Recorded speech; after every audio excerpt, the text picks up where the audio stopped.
Importante ito. Okay, so those are negative, pero ito dito tayo magbibigay ng emphasis. So, turn criticism upside down, begin to see the goodness out by praising, affirmation. Okay? Acceptance and understanding instead of control, have the ability on the level of acceptance and understanding. Okay, let us forgive instead of being ready to condemn.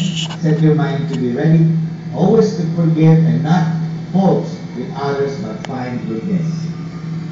Okay, so give instead of selfishness, have the habit of giving. Okay, so that's then joy in place of fighting and quarreling. Why not have joy always? I mean, San Pablo, rejoice always. Okay. So, of course, instead of indifference, let us have time to listen with heart and mind, pay attention to especially to the non-verbal statement. Okay, listening is important. Then, trust. Instead of hostility, waiting for opportunities to hurt each other, trust in each other. So, importante yan na nagkakaroon tayo, nabubuo yung tiwala sa isa't isa. Okay? And respect. Instead of disrespect. Replace respect always by giving importance to one another. Okay. To respect others is to value their human dignity and their uniqueness.